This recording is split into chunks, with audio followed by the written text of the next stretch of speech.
Oye, no hay nada mejor que dar los buenos días cuando uno va a arrancar un programa el lunes. Es lo mejor que hay. Me encanta el lunes y me encanta el viernes, pero mucho mejor es el lunes cuando tenemos la voz de Simón Díaz, esa voz inolvidable de Simón Díaz que nos la dejó para siempre. Y más aún cuando le canta a la Virgen, a la isla de Margarita, la isla de la Virgen Bonita. Y de verdad que hablar de Margarita necesitaríamos mucho tiempo, porque Margarita también fue muy importante en la gesta libertaria. Margarita fue asiento de lucha y de gente que defendiendo sus ideales no le importaba perderlo todo. Refugio, no tanto de piratas, pero sí por lo menos de uno que causó conmoción en la época, como el tirano Aguirre, que por cierto una población de Margarita lleva su nombre, donde en el pasado no muy reciente se comían unos desayunos exquisitos donde una señora llamada Dorila. Recuerdo también a Cachicato por allá por los lados del Morro, y recuerdo la zona franca y luego el Puerto Libre, y los margariteños comenzaron a vivir lo que no conocían, que era quedarse en su terruño para seguir allí haciéndole homenajes a sus ancestros. Los margariteños tenían que irse de Margarita porque no tenían cómo vivir. Comer era difícil, a pesar de que la pesca era abundante. Los gobiernos que hemos tenido poco le han hecho a Margarita, aunque hay que reconocer que si un gobernador se preocupó por la isla fue Moreira Rodríguez, más allá de lo que eso implica desde el punto de vista político o partidista. Pero con Chávez, a Margarita no le fue bien, porque el Puerto Libre comenzó a languidecer y a Chávez poco le importaba, basado en su poder político y económico, colocar allí a gobernantes como Navarro, que hace poco falleció, o a cualquier otro, no importa, ¿no? Por cierto que últimamente el gobernador es un señor llamado Mata Figueroa, que yo no sé si es de por allí, debe ser por los apellidos, pero que ha sido uno de los gobernadores más nefastos que ha tenido la isla. Hay que ver una isla que la electricidad les llega con dificultad, que el agua también les llega con dificultad, que los empleos se acabaron, que la desidia se apoderó de la gobernación del Estado. Sin embargo, cada vez que el gobierno quiere traer a alguien para mostrarle a Venezuela, lo lleva a Margarita. Ahora van a hacer ahí la cumbre de los no alineados. Y han remozado un poco la isla y le han puesto electricidad a las calles. Pero el hambre y las colas, y no que me vengan a contar a mí que fue que no, yo las he visto, las colas de la gente en un sitio, por ejemplo, llamado Ratán, que era un sitio exclusivo de la Santiago Mariño, o la Avenida de Mayo, la 4 de Mayo, antes era un sitio exclusivo y ahora es una cosa que horrible. Para no hablar del resto de la isla, pues, con hambre y sin esperanza. Bueno, a esa isla llegó Maduro a tratar de hacer una jugada en Villarrosa, que todo el mundo le había dicho que ahí tenían chance, pero cosa que no es cierto. En Villarrosa, la última vez que votaron para elegir el Parlamento, le metieron 64 a 30 y pico. Le dieron una paliza bestial, como en casi toda la isla. El presidente Maduro se aparece allá, pretendió, de verdad, alejado de la realidad, el presidente Maduro creyó que la gente que estaba esperándolo, le estaba esperando para, más allá de los comilotones que tenía reunidos allí, a quienes le habían ofrecido las bolsas CLAP, más allá de eso la gente lo esperó. Le esperó y le reclamó, que es lo que tienen que hacer los ciudadanos cuando se sienten maltratados. Le reclamaron y Maduro no tuvo otra acción que enfrentarlos, pero ya no enfrentarlo en el plano de las ideas, porque realmente las ideas son escasas. Era más bien donde sí hay fortaleza, que es la fortaleza que dan los escoltas y la fortaleza que da, imagínense ustedes, un hombre de 1,80, 1,95, que es Maduro, y además tan grueso como está ahora. Pero aún así, la gente de la isla, los herederos de Santiago Mariño, enfrentaron a Maduro. Yo creo que en la historia de este país un presidente no había recibido tanto bochorno, porque una vez le dieron a Luis Herrera un golpecito en el Parque Central, pero fue un loco que se coló ahí. Creo que un bochorno similar lo vivió, pero no un presidente venezolano, sino un norteamericano, Nixon. Sí, cuando vino Nixon. Cuando vino Nixon, sí, le hicieron una jugada bien terrible a Nixon. Una jugada montada, claro. Sí, pero y esta vez a Maduro. Lo significativo aquí es que lo de Villarrosa y la marcha del 1 de septiembre implican ya un proceso de deslave definitivo del régimen, de verdad. Pero una cosita final, lo que llevó a la gente a la protesta tiene explicación. ¿Saben qué hizo el gobernador de Margarita? Quizás hoy lo cambie porque es tan terrible. Hay unas bolsas de comida que lleva para el pueblo hambriento. CLAP, las Sí, bolsas CLAP, CLAP. las bolsas del hambre. Mata Figueroa decidió, con esa fortaleza que le da ese general, a Villarrosa no se van a repartir bolsas de comida. Que pasen hambre y si se mueren, mejor. Sigue usted, doctor. Bueno, fíjate, imagínate tú que la principal autoridad de la isla asume la retaliación como manera de hacer política. Y eso habla muy mal del gobierno, porque un gobierno es un gobierno para todos. Ahora, obviamente, la pregunta que se hace en Imarevan es legítima. ¿Quién le habrá dicho a Maduro que se bajara de su automóvil y de su carro y caminara por las calles si la gente no lo estaba clamando? La gente lo que estaba era reclamándole. Ahora, la actuación de Maduro en ese momento habla de un hombre que está fuera de la realidad. Si la realidad rebasó en mucho la figura presidencial, la institución presidencial, porque este es un precedente bien increíble, porque no solamente es que se perdió el miedo, es decir, porque correr al lado del presidente de la República, que por cierto la casa militar había desaparecido, nadie sabe dónde estaba la casa militar, no sé si estaba allí, pero el caso es que la gente corrió al lado del presidente tocándole la cacerola en la pata de la oreja, significa que no solamente pierde el miedo, la institución presidencial no es respetada por la gente. Imagínense lo que eso significa, el precedente que eso significa. Menos miedo y mucho menos respeto. Y eso implica un punto de quiebre, de crujido en el actual régimen venezolano, como nunca antes habíamos presenciado.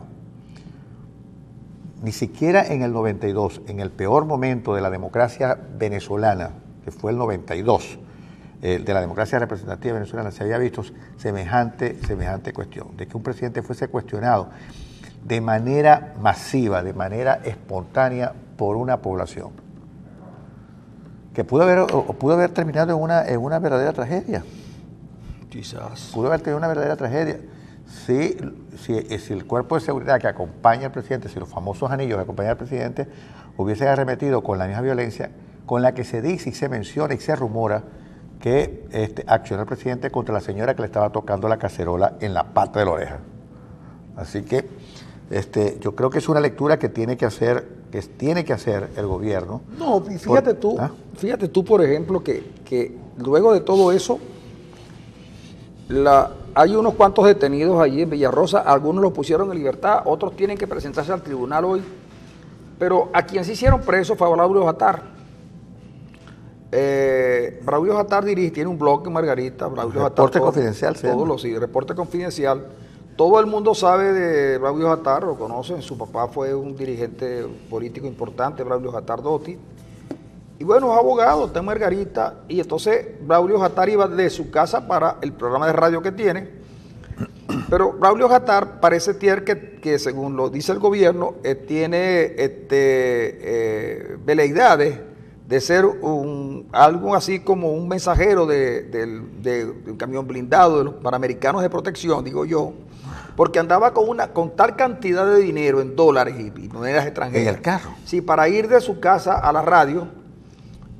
Y entonces lo detiene, no por lo que estaba pasando en Villarrosa, que ellos reseñaron muy bien, sino porque Braulio Jatar es un tipo que lava dólares, cosa que a mí no me consta, a lo mejor es verdad, pero casualmente el hombre, con esta inseguridad que hay, andaba con aquel poco de dólares en el carro, le requisan el carro, lo paran por casualidad, y le requisan el carro y lo consiguen lleno de billetes.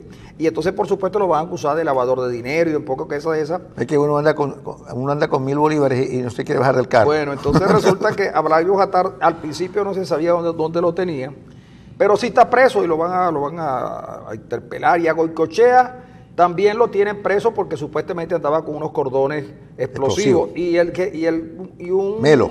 Sí, a Carlos Melo, que lo hacen preso en cualquier manifestación, así sea a favor de los Leones de Caracas. A Carlos Melo lo ven, por ejemplo, en una manifestación a favor del Magallanes en Caracas y lo meten preso. Como casi un fanático de los Leones metido en una manifestación de Magallanes. Bueno, Carlos Melo lo metieron preso, al final lo van a poner en libertad, pero lo van a obligar a que vaya todas las semanas al tribunal. Carlos Melo es un gran luchador a quien le enviamos saludos en este momento. Resulta que meten preso a un alcalde de Guárico y a un alcalde de Aragua, que son una piedrita en el zapato para el señor gobernador de Aragua. Oye, pero resulta que el propio presidente Maduro denunció en esos días que a 500 metros de Miraflores habían 92 paramilitares colombianos, como son todos los paramilitares colombianos, preparados, quién sabe para qué. 92 los contaron, llegaron y los agarraron a 500 metros de Miraflores, los agarraron, los reseñaron y tal, pero no los han presentado a los tribunales. ¿Cuántos eran? 92. Una cantidad grande. No, debieron haber, pero para saber que eran 92 tienen que contarlo. Pero eran cachitos, cachitos. No se sabe qué son, eran paramilitares colombianos. Es decir, los tipos sabían la nacionalidad, el número de paramilitares y que estaban a 500 metros de Miraflores. Oye, y no los han llevado a un tribunal, chicos. Pero ya Gatar sí está preso. Pero Gatar, Goicoechea y otros más están presos, aparte de los presos que ya tenemos. Entonces, uno dice, bueno, chicos, está bien que se gobierne, pero no se puede ser tan aparatoso, ¿verdad? Eso es demasiado aparatoso. A mí, por ejemplo, mira, que me gustan estudiar la historia en algunos casos y ver cómo cayeron los gobiernos y cómo eran los gobiernos.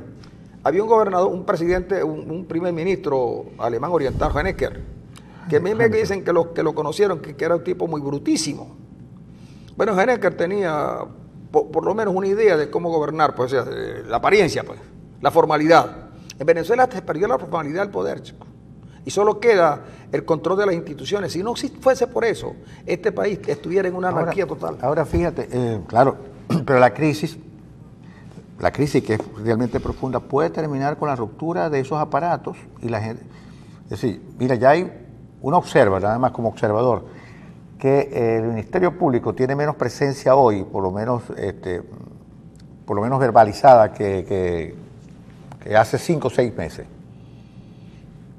Uno ve la actuación de Luis Ortega Díaz, que empieza a bajar los decibeles, el ruido empieza a bajarlo cuando se pronuncia sobre algún caso. Por supuesto, hay 3 instituciones que son vitales para este gobierno. Fuerzas Armadas en primer lugar, TCJ y CNE.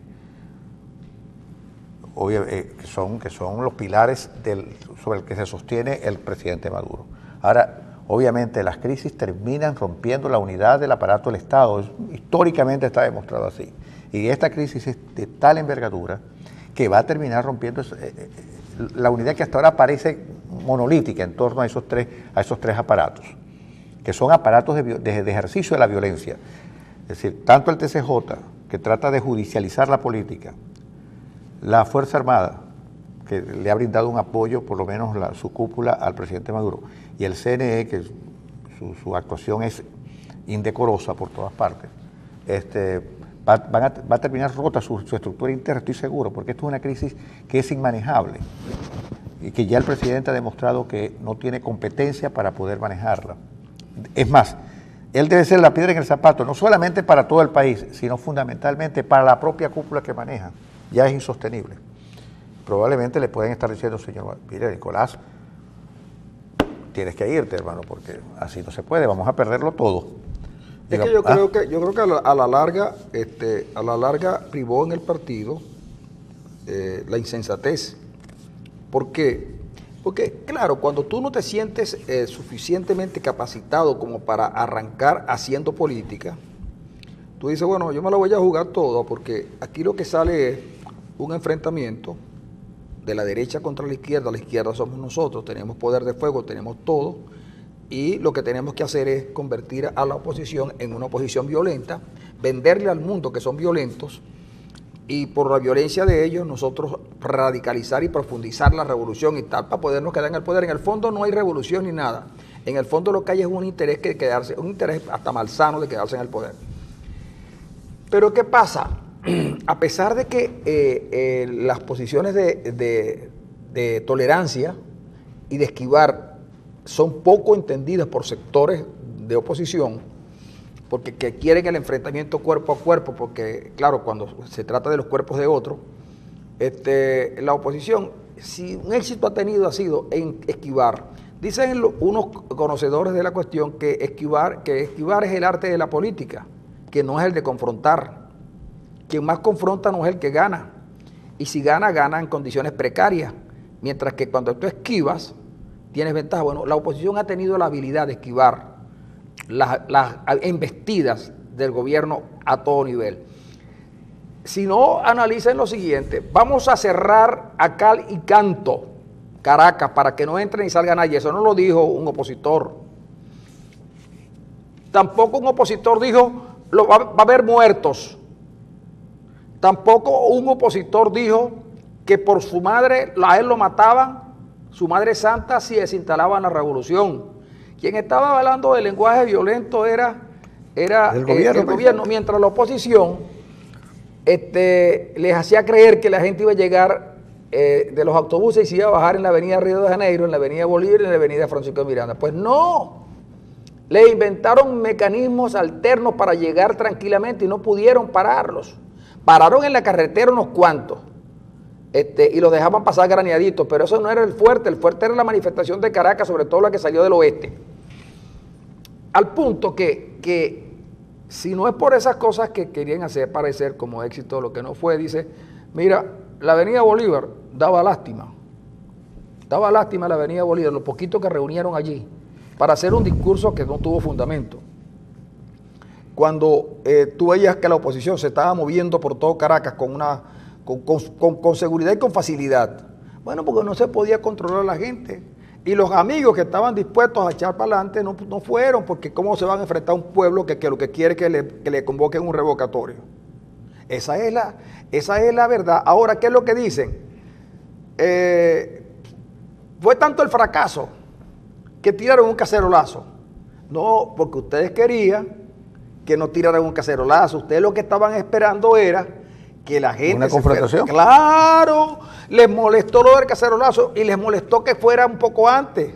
Por eso Maduro llega con un discurso improvisado, porque cuando les informan, cuando se enteran por los medios que la oposición va a hablar a la 1 de la tarde, desesperadamente con lo poquito que tenían ahí arrancaron el acto, porque ellos esperaban que cuando estaba hablando Maduro comenzaran los enfrentamientos, porque alguien estaba preparado para decirle, nos vamos a Miraflores, pero esta vez no pudieron hacerlo, porque esta vez había dirección política de la oposición y le fallaron los cálculos. Por eso es que ahora, mira, el que pueda ver en los videos la cara de despecho de los que estaban en la tarima de Maduro, deberían por lo menos sugerirles que en vez de estar oyendo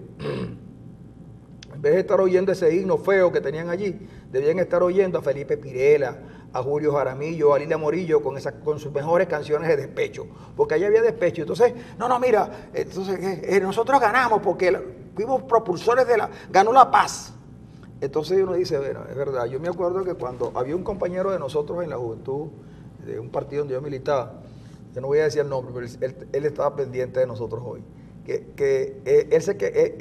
Freddy Rincón se burlaba mucho de que nosotros en las elecciones liceístas nos daban una paliza, pero Freddy decía, sí, pero nosotros perdimos, pero ganamos, burlándose de los compañeros que hacían el balance y decían, no perdimos, ganamos, pues entonces ganamos porque teníamos, en la elección anterior sacamos 40 votos y ahora tenemos 80, pero perdíamos como 3.000 a 80. No perdimos, ganamos.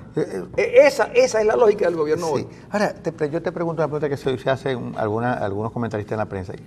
¿De verdad qué estaría pensando en sus días ya últimos de su vida el presidente Chávez cuando nombró a Nicolás Maduro, su sucesor, a Maduro de todo corazón o a Maduro de mi corazón, ¿qué estaría pensando el presidente Chávez en ese momento? ¿O no estaría pensando nada?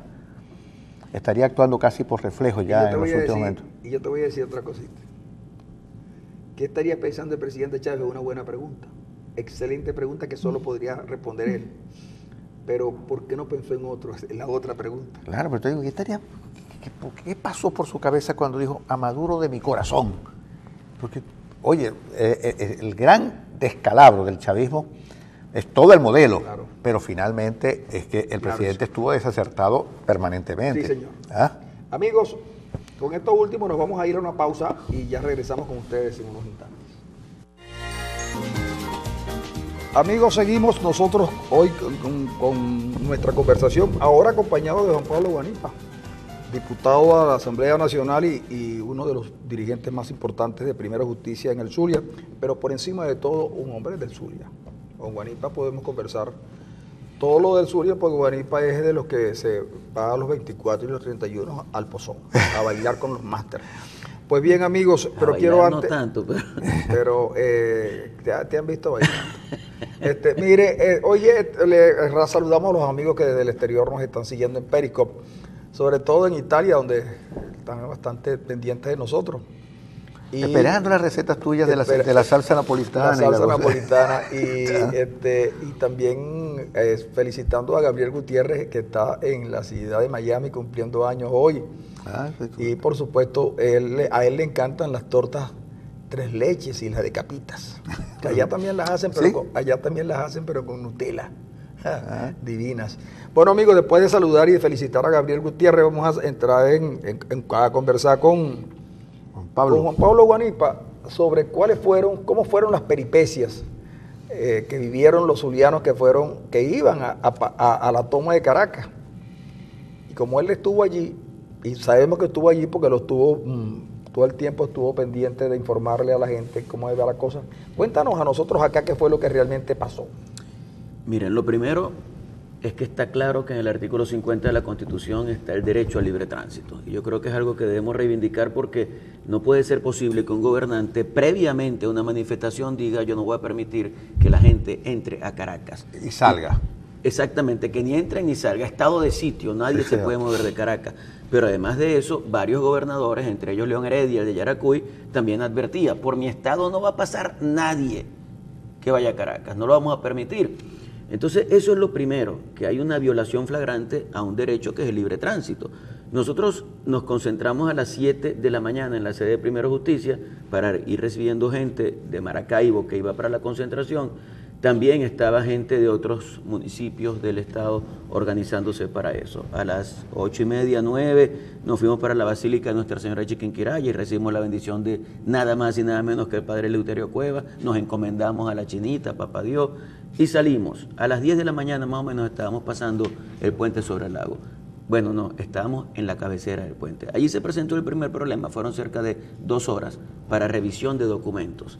Bueno, revisaron, a mí la verdad es que me trataron bien, dijeron: bueno, al diputado no lo vamos a revisar, pero entonces revisaron nuestras pertenencias, los poquitos bolsos que llevábamos, las cosas, tal. En eso duraron aproximadamente 2 horas. También es cierto que eran bastantes buses, entonces tampoco puedo decir que ahí hubo toda una acción deliberada, pero sí lograron mantenernos allí 2 horas. La siguiente situación se presentó en Yaracuy. Ahí hay una alcabala, yo no me sé esos nombres, pero ya me los aprendí, que se llama Casetejas, una alcabala que se llama alcabala de Casetejas, peaje de Casetejas, bomba de Casetejas. Ahí había un señor que se llama Bartolo Eteile Colina, zuliano por cierto, me decía él, era el jefe de ese comando policial que estaba allí, y que se apostaron completamente a todo lo largo de la vía para impedir que nosotros pasáramos. Nosotros le decíamos: hermano, pero ¿cuál es la situación? ¿Por qué no podemos pasar? Él me decía: ¿por qué no? Porque no me da la gana, porque ustedes no van a llegar a la marcha, porque no lo vamos a permitir, pues. ¿Guardia Nacional? No, Policía de Yaracuy. Policía de Yaracuy. Miembro de la Policía de Yaracuy. Bueno, y te decía así que no... Tranquilamente. ¿Era zuliano? Es zuliano, me dijo que era de Cajaseca. Y entonces trataba de cordializar, ¿no? Después que nos había roto la cámara. O sea, la cosa no empezó tan fácil, empezó con la ruptura de la cámara y la agresión física a las muchachas periodistas que nos acompañaban. Así comenzó la cosa. Después que la cosa se calmó un poco, porque estuvimos 3 horas allí, él trató de cordializar. Y entonces me decía, pero tú eres mi diputado, tú eres representante nuestro. Era una cordialización como las que vos hacéis, medio cínica. Mira lo que me está diciendo. Pero es que es así, es que aquí la ironía es algo muy importante y ustedes lo saben hacer bien. Pero el asunto es que él intentaba entonces tranquilizar las cosas, nos ofreció café, nos ofreció agua, y llegó un momento en el que éramos tantos, no solamente los que veníamos del Zulia, sino también la gente que venía de Lara, gente que venía de Trujillo, nos fuimos como sindicalizando, ¿no? Y entonces llegó un momento en que dijimos, no, estos carajos no pueden con nosotros, hermano, y le echamos pichón. Cuando salimos hacia adelante, tengo que decir que no fui yo el que coordinó la cosa, fueron los gochos. Como siempre, chicos. Sí, los gochos ayudan. Entonces, bueno, le echamos pichón, fuimos hacia adelante y para nuestra sorpresa los policías se abrieron y pasamos y no hubo un inconveniente. Pasamos a pie. Después que teníamos un rato caminando, ellos dejaron pasar los buses y nos montamos en los buses y seguimos. Ese fue el suceso ahí en Yaracuy. Decía León Heredia, ustedes no van a pasar. Bueno, por lo menos pasamos. Después vino todo el asunto de Mariara, el túnel de la Cabrera. Bueno, ahí hubo bombas lacrimógenas, la Guardia Nacional Bolivariana, la policía de Carabobo, la policía de Aragua. Impresionante realmente. O sea, en cada uno de esos espacios, dificultad, ya estábamos sindicalizados todos, nos bajábamos todos, veían la cantidad de gente y al final pasábamos. Hasta que llegamos a las inmediaciones del túnel ese de la Cabrera, donde realmente la cosa fue más compleja, porque allí llegó la Policía Nacional Bolivariana y sin mediar palabras comenzó a lanzar bombas lacrimógenas. ¿No pudieron identificar allí a...? No pudimos, nos intentamos acercar a ellos, yo con las manos abiertas, levantadas, perdón, y me acercaba hacia ellos y empezaban a gritar, fuera para allá, vete para allá, para acá no venga. La policía. La policía. Y entonces, bueno, dejaron un grupo de un lado donde estaba el cordón policial, otro grupo quedó del otro lado. Allí, por cierto, el diputado Abilio Troconi llevó golpes, le dieron muy duro. Realmente Abilio ya en ese momento lo consideramos que estaba de baja, porque le dieron muy duro que Abilio se tuvo que meter en el bus y sentía problemas de respiración, sentía que le habían roto una costilla. ¿Lo golpeó la Policía Nacional? Lo golpeó no, a él lo golpeó la Guardia Nacional Bolivariana, la Guardia Nacional. Y él quiso hacer valer su condición de diputado y le dijeron, no me importa un carajo, ustedes no pasan para Caracas, etcétera. Al final logramos pasar ese túnel de la Cabrera. Lo logramos pasar y seguimos hacia adelante.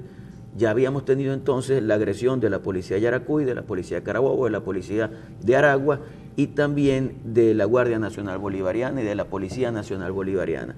Pero lo último fue la Victoria. Cuando llegamos a la Victoria, yo no sé por qué hay gente que llama a eso colectivos. Eso no son colectivos, son delincuentes pagados por el gobernador de Aragua. Eso es organizaciones paramilitares. Exactamente, eso sí son los nombres que se le pueden dar, pero llamarlo colectivo es como muy suave para una gente que está preparada. Y además, porque generaliza, porque hay colectivos que tienen vida cultural, comunitaria. Estoy de acuerdo contigo. Yo creo que son grupos paramilitares armados totalmente, no solo con piedras, sino con armas. Y ellos impedían también el paso de la gente. Ellos llegaron a sitiarnos. Por un lado estaban un grupo de ellos, por el otro lado estaba el otro grupo. Y bueno, allí la cosa también fue muy dura. Ellos no solamente comenzaron a agredir a las personas, sino que comenzaron a lanzarle piedras a los buses. Los primeros buses que destrozaron fueron buses de los rojos, buses del gobierno. Una cosa que yo no termino de entender, quizás para decir después que habíamos sido nosotros, pero nosotros logramos grabar todo lo que estaba pasando y vimos cuando ellos comenzaron a lanzarle piedras e intentaban quemar los buses. Al darse cuenta que estaban siendo grabados, primero intentaron agredirnos, pero después desistieron de quemar esos buses y comenzaron a romper los otros buses. Cuando eso sucedió, ya los choferes, ya eran las 12 del mediodía, es decir, ya teníamos 30 horas de viaje, 30 horas. Cuando eso sucedió, los choferes que habían sido muy solidarios en todo el viaje y que se habían resteado, que se habían bajado con nosotros, dieron, hermano, hasta aquí ya, no podemos más. Primero no van a llegar, nos faltan como 2 horas, ya esa marcha va a haber terminado, pero más allá de eso, nos decían los señores, los buses los están destrozando, entonces no podemos tampoco permitir que esto suceda porque después no va a haber quien responda por esos buses. Ellos tomaron la decisión de regresarse y yo tomé la decisión de continuar, entonces buscamos un carro, me fui con un equipo y los demás se regresaron. Por cierto, la gente que se regresó estaba contenta, estaba contenta porque sentían que habían dado una pelea, que habían demostrado lo que el gobierno es capaz de hacer y que hicieron todo el esfuerzo de llegar a Caracas. Lamentablemente no llegaron, pero yo creo que ahí está todo un esfuerzo, toda una lucha, toda una disposición en favor de lo que es el cambio en Venezuela. En nuestro caso, nos fuimos en el carro, llegamos, evidentemente ya la marcha estaba terminando, pudimos caminar un poco las calles de Caracas, ver los impresionantes grupos de gente espontánea, porque la gente estaba caminando para regresar a su sitio de origen. Ahí yo no vi buses, no vi grandes movilizaciones, vi mucha gente espontánea. Y de ahí nos pasamos al comando de Enrique Capriles, nos estuvimos conversando un poco con él y con otros dirigentes que habían sido factores importantes en esa concentración. Ahora fíjate tú que después de todo eso da la impresión que los resultados fueron los que se esperaban. Yo creo que hasta un poco más. Alguien del gobierno que conversamos muy temprano de la mañana nos decía, mira, la oposición no tiene idea de cómo le va a ir. Le va a ir mucho mejor que lo que creen. Y yo, ¿cómo sabes tú eso? Bueno, chicos, porque nosotros hemos estado pulsando la opinión de la gente y efectivamente ha sido un error no haber canalizado el asunto del revocatorio como tenía que ser. Claro. Más aún cuando yo le dije, mira, pero es que el revocatorio sí, cuando la oposición gana la elección y ustedes sabían que la siguiente jugada era solicitar el revocatorio porque no tenían otro camino, ustedes asumen el reto revocatorio, tenían dos oportunidades de ganar. Uno, que ganaran la votación. Dos, que la perdieran, pero que la oposición no tuviera la mayoría suficiente como para superar los votos de Maduro. Ustedes tenían el 40%, era obvio que ahí iba a haber una abstención más o menos fuerte, no había tanto ambiente como el que ahora hay para el revocatorio, así que el gobierno fue creando las condiciones para que se diera el revocatorio. Me dice, bueno, esa es parte de la discusión política que aquí no se puede dar. Me digo, en este partido eso no se puede hacer, no se puede dar una discusión de la naturaleza, porque esa es una discusión política, pues. Y aquí, como cosa curiosa, lo que está brillando es la falta de política. Por un lado nos decían que querían que no había inconveniente, pero por otro lado les impedían a ustedes y a mucha gente llegar a la Caracas. Sí. Cuando todo el mundo sabía que la presencia de usted era simbólica, porque hubieran 1.000, 2.000, 3.000, 4.000, 5.000 zulianos allí y no iba a pasar nada. El grueso fue el sudeste caraqueño, el oeste caraqueño. Es decir, la movilización fue estrictamente caraqueña. Totalmente. Nosotros tenemos muy claro que nuestra presencia, como tú dices, era la muestra de que mucha gente de todo el país quiere un cambio, pero no era necesaria numéricamente hablando. No era significativa por número, exactamente, sino por lo que significa simbólicamente. Exactamente. Ahora tú ves entonces cómo la gente fue a las calles de Caracas de una manera tan espontánea que bueno, que las fotos que uno ve son impresionantes, las fotos, los videos. Juan Pablo, hay dos maneras de leer la marcha del 1 de septiembre como los eventos de Villarrosa. El gobierno tiene una manera de leerlo que yo creo que es una lectura inadecuada. Esa expresión de José Vicente, decir que en la marcha nada más había 30.000 personas, sí, pero que los videos demostraron que José Vicente ha perdido su calidad periodística, es decir, lo que antes le alababa a la gente, hoy en día se muestra como un militante más del PSUV, más que como un periodista. Entonces hay dos maneras de leerla. Ahora, el gobierno tiene una manera inadecuada de leerla, pero ¿qué crees tú cómo la va a leer el CNE frente a semejante demostración de la voluntad de cambio que la gente tiene hoy? ¿Tú crees que va a tener un impacto en la conciencia de las 4 señoras que normalmente son las que toman las decisiones en el CNE?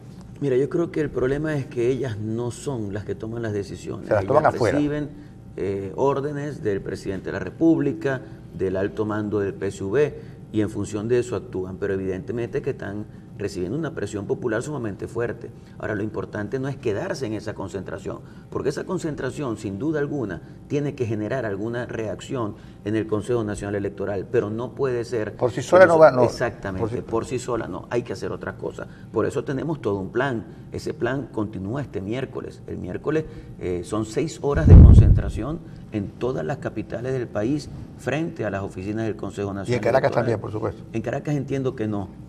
Y aquí también deberían cambiar el lugar, porque el CNE aquí está en una muy zona... mal ubicado. No, está en una zona militar, y la zona militar es una zona de seguridad, pero deberían hacer un buen evento en otro sitio.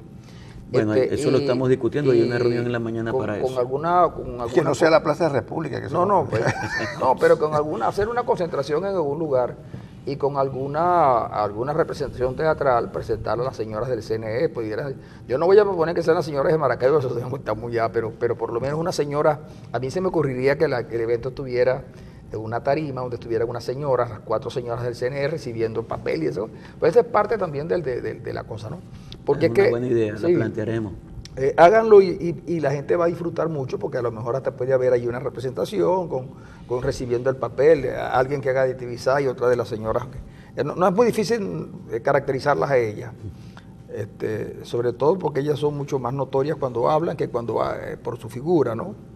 Aunque yo tengo a Tibisay aquí, no me la puedo quitar. Hay 2 personas que yo sé. De muy mal gusto. Sí. Pero a mí me parece bien. Ahora hay otra cosa que mucha gente dice, se siente, yo no estoy muy seguro de quiénes son porque no los conozco, pero sienten que la oposición y que no hizo lo que tenía que hacer. ¿Qué crees tú que podía haber hecho la oposición aparte de ir a Caracas y manifestar? Yo estoy en varios chats, sobre todo hay 2, yo estudié en 2 colegios, pues, y estoy en los 2 chats de ese colegio. Y en uno de ellos hubo una discusión muy fuerte con respecto a eso, porque había gente que pensaba que después de la concentración venía otra cosa, que era como quedarse allí hasta tanto hubiera una decisión del CNE. Seguir la consigna de Germán Escarrán en su época, ¿te acuerdas? Sí. No puede volverse a su casa hasta que el presidente no se vaya. Exactamente, algo así. Y entonces a las 2 de la tarde, cuando ya se lee el manifiesto del 1 de septiembre y se habla de un cacerolazo y se dice que viene esta actividad del miércoles, pero además el 14 es otra actividad donde se va a hacer una concentración ya de 12 horas también en las capitales de todos los estados del país. Entonces dijeron, pero bueno, ¿qué es esto? Esto es un engaño, ¿qué pasa con esto? ¿Cómo es posible que desaprovechen esa gran movilización para hacer esto y esto otro? Mira, yo creo que eso estaba muy claro. Es más, se publicó un cronograma de las actividades de ese día. 8 de la mañana, concentración en 7 puntos de Caracas. A las 10 de la mañana, todo el mundo a una de las 3 avenidas importantes donde era la convocatoria. A las 12 cantamos el himno nacional. Es más, no había discursos políticos. Sino en algunas tarimas y tal, pero no había un acto central, porque eran varias concentraciones. Y a las 2 de la tarde, lectura del manifiesto y se acabó la actividad. Yo creo que eso estaba bastante claro, por lo menos nos empeñamos mucho en difundirlo, porque ¿qué quería el gobierno? El gobierno quería que eso se convirtiera en violencia. Para el gobierno hubiera sido espectacular, lo digo de esta manera, que hubiese algún caso de un muerto o algo parecido, ¿no? Entonces, cuando tú planteas eso de esa manera, te das cuenta que no estás claro en qué es lo que tú quieres hacer. Nosotros insistimos en una ruta pacífica, en una ruta constitucional, en una ruta electoral, y ese camino se está labrando. Entonces creo que tenemos que tener confianza en la conducción, porque además, a pesar de las dificultades que pueden existir, a pesar de las diferencias que hay en la unidad democrática, las cosas se están discutiendo y se llega a soluciones, a propuestas, a programas que son hechos en unidad. Entonces creo que esas cosas hay que reivindicarlas. Fíjate tú que como todo el mundo tiene una experiencia que ofrecer, hay quienes dicen que Venezuela debería seguir el ejemplo de la concertación chilena. Y yo digo que los venezolanos están creando su propia vía. Y para los escépticos hay que decirles que, y lo decíamos nosotros iniciando el programa de hoy, que el arte de la política no es el arte de confrontar, es el arte de saber esquivar. El gobierno ha estado buscando confrontación desde el principio, porque es que el único lugar donde confrontan, cuando uno no tiene muchas ideas, y todos hemos vivido en barrios y sabemos cómo es la cosa, cuando las ideas se ponen un poco escasas, todo termina trompada. Cuando no es posible aplazar una discusión para el otro día, para seguir en lo mismo, sino que es necesario dirimir la fortaleza de cada quien y termina entrompada. El gobierno ha querido terminar entrompada porque no tiene cómo explicar la crisis que vive el país. Claro, porque la única manera de explicarlo es reconociendo el fracaso en algunas áreas importantes del quehacer del país. Y entonces, como no quieren reconocer el fracaso, porque cuesta mucho que la gente reconozca que fracasó, entonces lo que quiere es una confrontación para a donde en ese plano donde se sienten con ventaja, porque si no tuvieran ventajas, no confrontaran. Una buena parte de los que gobiernan hoy estuvieron alzados en armas contra un gobierno democrático y constitucional. Y la Fuerza Armada de esa época hizo lo que tenía que hacer, que era defender el orden democrático. Esa fuerza fue derrotada Luego sus principales dirigentes reconocieron el error. Algunos, prevalidos del poder que tenían, dieron unos golpes de Estado y cambiaron la correlación, cambiaron todo, la manera de hacer política. Pero no contentos, colocaron en la Constitución el 350 y el derecho a revocatorio. Hoy, en posición mucho más difícil, más dificultosa que la que tenía la democracia en su momento, entonces, en vez de aceptar que esa es la salida, entonces la bloquean. José Vicente Rangel, que siempre me equivoco, José Vicente Rangel dijo ayer que la oposición pierde el referendo. Yo digo, aquí hay dos cosas. O José Vicente está mintiendo, o José Vicente no le hacen caso en el partido. Porque si José Vicente está confiado de que ganan el referéndum, ¿por qué no lo pueden hacer? No, yo creo que eso es una lectura tontísima de José Vicente a estas alturas, porque lo que está demostrado después... ¿Tú crees que uno, cuando tiene la edad de Henry Ramos, es tonto o es...? Es un viejito. Un viejito. José Vicente es mayor que Henry, ¿no? Unos años, 10 años. José Vicente es el hombre mayor del país, chico.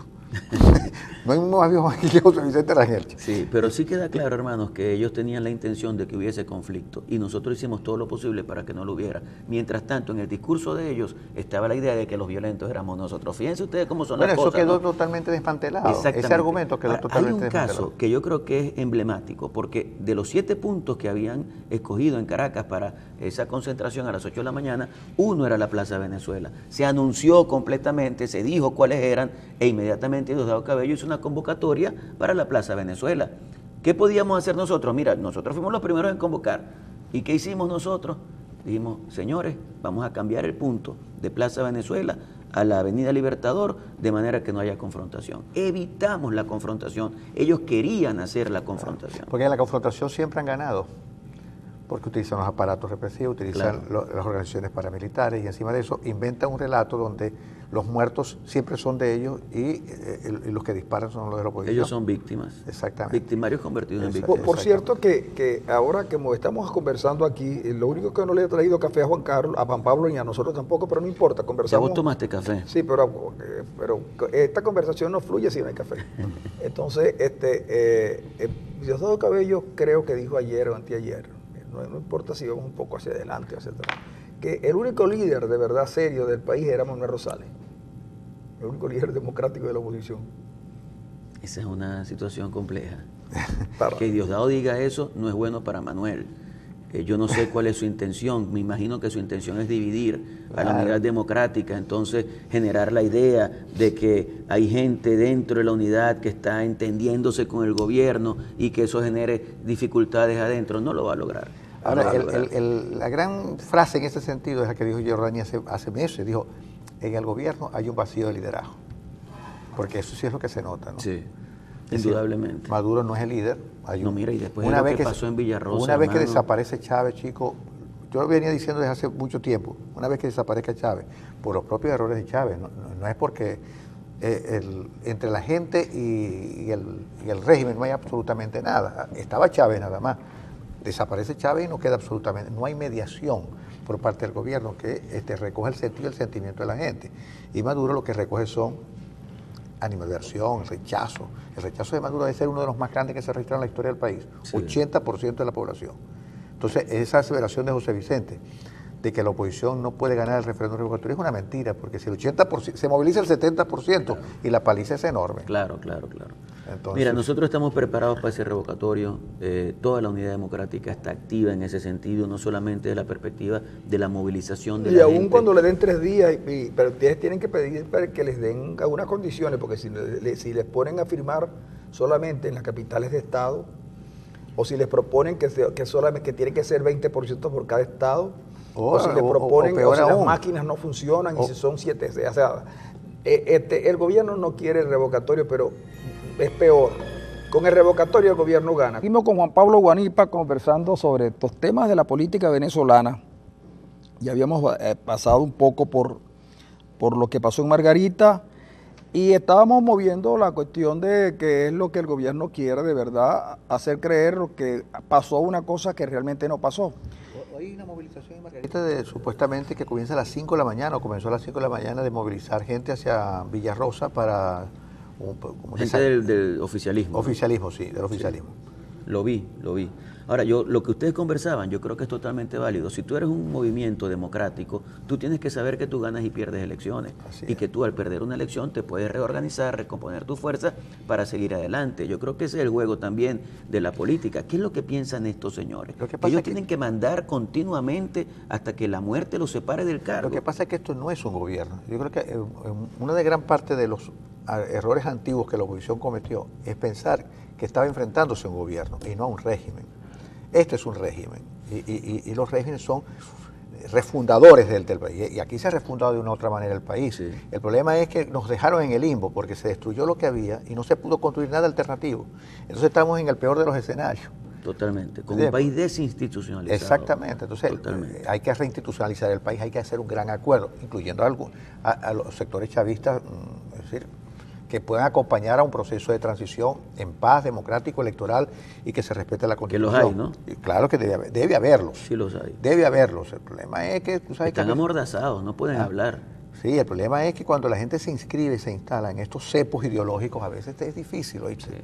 Porque yo he escuchado opiniones de gente que adversa al gobierno, es decir, Neymar Evan, Jordani, el otro, pero que están... que dicen y que subrayan fundamentalmente, nosotros somos chavistas y sí, a lo mejor no pueden decir otra cosa, pero te hace dudar de ellos. Sí, pero ¿no? Por lo siguiente, lo que pasa es que el hacer la política tiene que ver con los tiempos y tiene que ver con las posibilidades de regresar. Es decir, ellos creen, claro, y nadie tiene por qué dudar de eso, que ellos hicieron una labor que encabezó Chávez, que estuvo al servicio del pueblo venezolano. Que tú consideres que eso fue una experiencia fallida, ok. Los adecos también estuvieron en el gobierno y los tumbaron y regresaron con más fuerza, sí, que la que tuvieron en aquel momento. Es posible que esos sectores nostálgicos del chavismo estén pensando que lo mejor es dejar que estas cosas terminen acá y esperar un momento más oportuno. Un chavismo activo y organizado en oposición no es cualquier cosa, sabiendo que una vez que ellos entreguen el poder, la oposición va a tener obligatoriamente que dirimir alguna de sus querellas internas.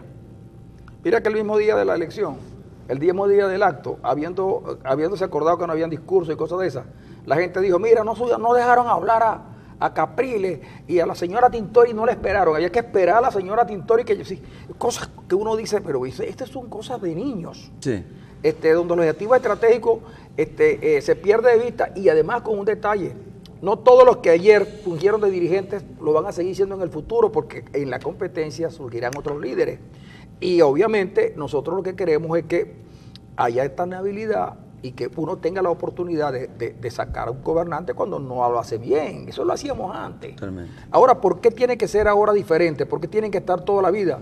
Porque los comunistas consideran que el poder es todo y para siempre. Bueno, pero este no es un país que todavía podamos considerar, digamos, que es un país comunista. Y si lo es, entonces digámoslo abiertamente. Si lo que consideramos es que la única manera de seguir haciendo lo que se está haciendo es bajo una dictadura, pues se dice claramente. Se dice claramente, y las fuerzas democráticas tendrán que buscar mecanismos alternos. Pero lo cierto es que el día jueves quedó una cosa clara. Primero, la profunda vocación democrática del pueblo venezolano. Y segundo, que le enviaron un gran mensaje al mundo diciéndole, nosotros no somos golpistas, porque los golpes los dan los militares, y nosotros lo que estamos pidiendo en la calle es que se nos active un revocatorio que está en la Constitución.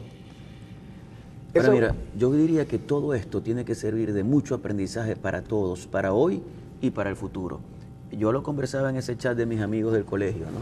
Yo les decía, miren, ustedes tienen que asumir que lo que pasó en Venezuela en estos años fue que hubo un candidato presidencial que después de haber dado un golpe de Estado recibió el apoyo del país. Fue la mayoría determinante de Venezuela. Los pueblos sí se equivocan, claro que se equivocan. Mucho. Y entonces, bueno, sí, vamos a revisar toda la historia y nos damos cuenta. Entonces, este pueblo decidió que Chávez fuera su presidente. Este pueblo decidió apoyarlo para modificar la Constitución venezolana. Este pueblo decidió apoyarlo para hacer todo lo que hizo durante todo su periodo. La gente se reía de Chávez en tono positivo cuando Chávez decía exprópiese, ahí está Chávez y lo celebrábamos. Y bueno, yo no me puedo incluir en eso, quizás ustedes tampoco, pero estoy hablando de la sociedad venezolana. Al final fue una decisión de la sociedad venezolana. Hoy por hoy, yo creo que la sociedad venezolana está clara en que cometimos un error y que tenemos que aprender hacia el futuro. Chicos, aquí no puede ser que alguien se postule a un cargo y gane el que es más simpático, el que besa más viejita, el que salta más charco. Y el que ofrece más cosas irrealizables. El que ofrece más cosas, exactamente. Entonces, creo que aquí tenemos que asumir con conciencia, con responsabilidad, que en el momento de elegir, tenemos que elegir. No es que tenemos que votar por el que nos parece que tiene esas condiciones, sino que hay que preguntar, mijo, ¿quién sois vos? ¿De dónde venís? ¿Qué habéis estudiado? ¿Qué habéis hecho en tu vida? Mira, hay un autor chileno llamado José Rodríguez Elizondo, que él tiene una categoría que me parece que cuadra para la Venezuela que viene. Él habla de democracia escarmentada, es decir, cómo los chilenos escarmentaron después del golpe. Y se reunieron, eso que se llama la concertación, sí. Y ahí estaba todo el mundo, y pudieron transitar. Partidos antagónicos totalmente. Exacto, pudieron transitar de una situación autoritaria a una situación de democracia con el aparato constitucional que había elaborado la dictadura. Hasta el punto de creo que todavía la constitución chilena es la misma constitución pinochetista, a la que se le va a hacer una reforma constitucional ahora con Bachelet. No, y fíjate tú, por ejemplo, hay un libro que se llama El Día de Arcoíris, donde analizan todo lo que tiene que ver con cómo fue llevado eso, cómo fue que se puso la propaganda y tal. Entonces uno dice, mira, habían cosas tan disímiles como toda la aprensión y la sospecha que había con la democracia cristiana. Pero hasta que los tipos no se convencieron que el enemigo no era la democracia cristiana, sino Pinochet, hasta ese día no se pusieron de acuerdo en Venezuela, hasta que no haya conciencia, y yo creo que se ha logrado, sí. Tomaron conciencia que el problema no es las apetencias burocráticas de un líder que con derecho aspira a ser presidente de la República. Sino que el asunto es que con el gobierno actual y con las políticas del gobierno actual no vamos a ninguna parte. De verdad, mira, ayer me contaba un ingeniero de muy alto nivel en PDVSA que esa PDVSA que tenemos ahorita no nos sirve para el futuro. No nos sirve. Dice, mira, empezó a analizar punto a punto. Dice, es demasiado vulnerable porque el negocio petrolero hay que manejarlo con mucho criterio y mucha idea de cómo es el país, porque hay informaciones que no se pueden enviar a la calle, que no puede conocer el mercado. Ahora, yo no soy economista, pero una empresa como Petróleos Venezuela tiene que dedicarse a lo que es, a su propia naturaleza. Pero fíjate lo siguiente, ¿no? Él me decía que los precios del petróleo, Venezuela se convirtió en un problema para otros países productores de petróleo. ¿Por qué? Porque aquí se sabe toda la información de cómo está el petróleo. Esas son proyecciones y se van manejando, betas a futuro. Entonces, por ejemplo, que tú digas que el petróleo va a bajar 2 centavos de dólar, los tipos compran enseguida cuando está a la baja. Y después, no hay secreto, el secreto petrolero, que era muy importante, eso se perdió. Eso se perdió porque nadie es responsable de nada. Entonces dice, mira, lo primero que tienen que hacer es buscar que esa PDVSA no sirve para la recuperación del país. A mí me pareció, bueno, uno piensa que el petróleo y tal, bueno, pero por ahí, y después cómo recuperar la industria y cómo recuperar todo, y tiene que ser a base de confianza. Sí. A base de confianza, que el país de verdad se sienta con capacidad y echar para adelante. Ahora vendrán unos, vendrán otros dirigentes, pero incluso los chavistas, porque yo no creo que los perseguidos de hoy se conviertan en perseguidores mañana. Yo tampoco creo, y sería un terrible error. Totalmente, pero además yo creo, como tú decías, Arenas, que hay que hacer un esfuerzo para volver a PDVSA a lo que debe ser PDVSA, sin perder su responsabilidad social, que perfectamente cualquier empresa la puede tener, pero no sustituir al Estado en cuanto a toda esa responsabilidad social. Yo creo que parte de lo que pasó en PDVSA también fue para ir menguando a los estados de presupuesto, porque el situado constitucional sufrió cuando PDVSA comienza a invertir grandes cantidades de dinero en materia social desde el poder central. ¿Qué debe hacer PDVSA? Ser buena produciendo petróleo, ser buena tratando de elaborar un poco más esa materia y de agregarle valor, ser buena en eso y producir muchos recursos para el fisco nacional, que al final es el Estado el que debe cubrir las deficiencias sociales que puedan existir. Cuando tú haces eso, todos los recursos de PDVSA entran al Estado y tú tienes que distribuir el situado. Eso no lo hizo PDVSA. En este momento nosotros estamos viendo cómo la fuerza de cada gobernación y de cada alcaldía se merma porque ha habido toda una intención de centralizar y de vaciar de competencias y de recursos a estados y municipios. Bueno, Juan Carlos, tenemos había una cosita que se nos va a quedar, obviamente, pero la comenzaremos mañana. Mira lo siguiente, Lester Toledo estuvo con nosotros en la Pata del Colibrí un sábado. ¿Sábado antepasado? Un sábado antepasado. Y entonces, bueno, conversamos con él y lo que pudimos conversar, lo que pudimos hablar con él, que es un dirigente de acá, no visualizamos que él tuviera veleidades de terrorista ni nada de esas cosas. Sin embargo, a las pocas horas de ese día, lo allanaron su casa, ha perseguido a su familia y lo acusan de financiar el terrorismo. Sé que ayer o el sábado hubo una reunión en el Comando de Voluntad Popular que han sido muy perseguidos por el gobierno, no solamente el Lester, sino otros más. Es decir, ¿qué han pensado ustedes, tú que eres parlamentario y que debes tener mucho contacto con la dirección nacional de tu partido? ¿Qué piensan hacer al respecto? Porque hoy es con Voluntad Popular, pero mañana puede hacer con Primera Justicia. Es con todos. O sea, cuando se meten con uno, se meten con todos. Nosotros hemos sido totalmente solidarios con Lester desde el principio, desde cuando comenzó todo esto, y luego ahora, cuando la cosa se coloca en una situación mucho más grave, porque entonces ya está perseguido por un tribunal, ya está en un proceso en el que lo acusan no solamente de ese delito de financiamiento del terrorismo, sino de asociación para delinquir. Eso realmente es ridículo. O sea, vamos a ser honestos, es una tontería. Eso es como el caso de Goicoechea, que Goicoechea tenía unos cordones explosivos. Ve, a Goicoechea le explota un triquitraqui y lo que corre, hermano. Es que es así. Esa no es gente formada para eso. Nosotros estamos formados en una...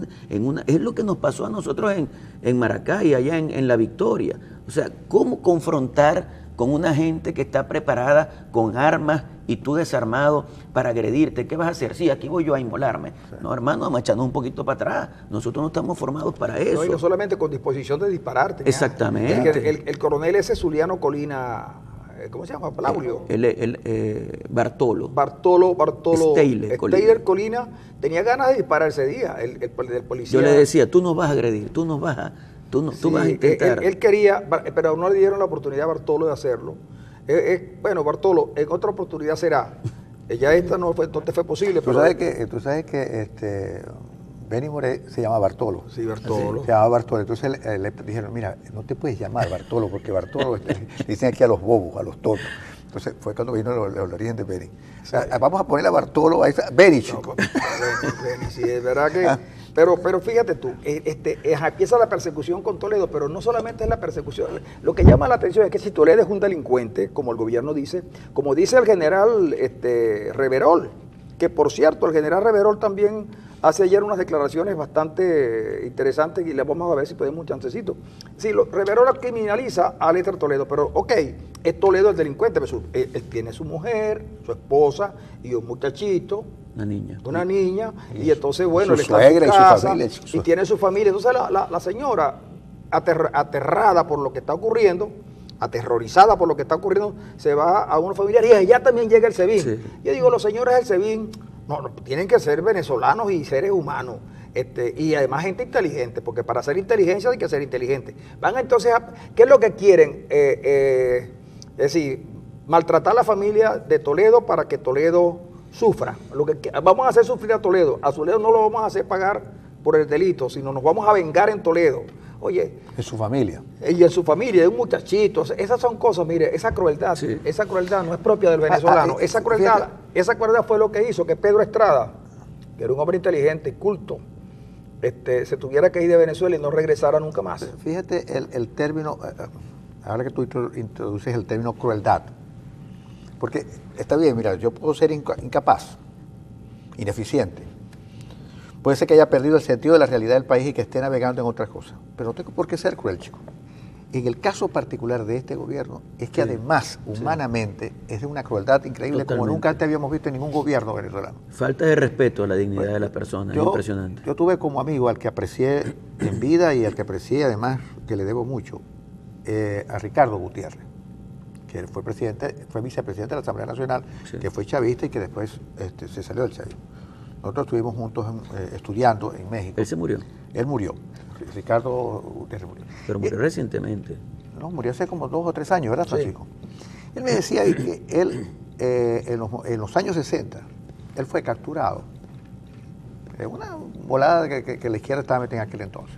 Y quien lo salva a él y lo saca a Chile es un adeco. Es Mantilla, era el gobernador. Mantilla era el gobernador. Sí, sí, claro. Un adeco. Papá el familiar de esta muchacha Mantilla. Sí, lo saca. Y le dice, vete, vas a Chile, porque las cosas aquí.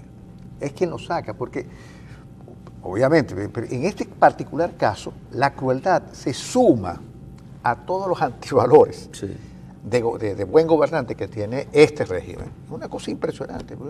Cuando tú escuchas a Diosdado, a Examen, a Jorge Rodríguez, en el que el cretinismo es una cosa impresionante. Uno dice, este gobierno además es sumamente cruel. Se envileciieron, hermano. Sí, están envilecidos completamente. Bueno, está bien, es ineficiente, está bien, ok, pasa. ¿Y dónde deja la corrupción? Corrupto. Mira, pero crueldad, chicos. Sí. De la corrupción vamos a hablar otro día con Juan Pablo Guanipa, que yo no sé por qué le digo Juan Carlos Guanipa. Ya lo he dicho varias veces. Sí, ya van 2 veces. No, porque el hijo del se llama Juan Carlos. Sí, el hijo mío se llama Juan Carlos. Y es del Barcelona y Guanipa no hace nada. No, si es del Barcelona. Bueno, sí. él dijo aquí que no era de No me meto en el fútbol español, esa es la verdad. No Mis se hijos mete. sí, por cierto. Es del Alavés. Tengo 2 hijos que están muy vinculados no con el fútbol español, sino con el Manchester United. Oye, son bien. fanáticos. Y ahora Sí, más, ¿ah? ese equipo le fue muy bien el año pasado. Mira, tú has oído hablar del general Reverol, que es de Cabimas. Claro El que general sí. Reverol tiene expediente en los Estados Unidos y los Estados Unidos lo declararon prófugo de la Sí. justicia norteamericana. E inmediatamente Maduro lo colocó ministro. Sí, pero él dijo ayer una cosa como esta, dijo, no le temo a nada. Muchos de aquí hicieron lobby allá para que me armaran ese expediente y no llegara a este cargo. ¿A quién se refería? A gente del partido de ellos, a gente del PSV. ¿Pero tú crees que sea gente del partido o gente de las que apoya al partido? No sé, pero realmente eso refleja más bien conflictos internos, es lo que uno percibe de esa expresión de Reverol. Pero gente de acá tiene que ser gente de mucho peso para que su lobby tenga resultados resultados en el sentido de que ellos quieren. Claro. Tiene que, es decir, no puede ir un militante de base del PSV porque no le van a hacer caso en Estados Unidos. Digamos que tiene que ser un personaje de gran envergadura y que vaya hasta allá y diga, mira, esto es así, y Reverol haya sido. Claro, cada vez que a Reverol ha aspirado un cargo, le dan por la cabeza y le sacan, mira, el expediente. ¡Pácata! Y le dan duro. A nosotros nos dijo aquí el general Alcalá Cordones, palabras menos, palabras más, nos dijo que él no creía que el general Reverol estuviera en eso. Que él, en la época que Reverol era jefe de la cuestión, de la ONA, él tenía algo que ver con la cuestión de las drogas y que casualmente Reverol no fue permisivo. No fue permisivo con esas cosas. Dijo Alcalá Cordones la semana pasada. Los Estados Unidos desmienten a Alcalá Cordones porque dicen que sí, que ellos lo tienen en expediente y esas cosas. Ellos sabrán cómo hacerlo. Pero lo que llama la atención es que Reverol pareciera ser que está señalando a Padrino. Pareciera señalar a Padrino porque ¿quién más puede? Una vez Reverol iba a ser ministro de la Defensa e inmediatamente apareció en el New York Times y toda la cosa, alguien diciendo que Reverol era un bandido, que era tal y tal, ok. Liquidado Reverol, muchos disfrutaron, tranquilos, todo el mundo tranquilo. Cuando alguien asumió la posibilidad de que Reverol fuera ministro, otra vez, ya estaba nominado para ministro, se lo había prometido Maduro, le dijo, mira, ok, no te pude llevar para la defensa, pero vas para esto. Inmediatamente volvieron a reactivar la cosa. Eso es lo que dice él ahora. ¿Quiénes son los que conspiran? Tú que estás en Caracas, que vas a Caracas regularmente, ¿quiénes son los que conspiran contra Reverol?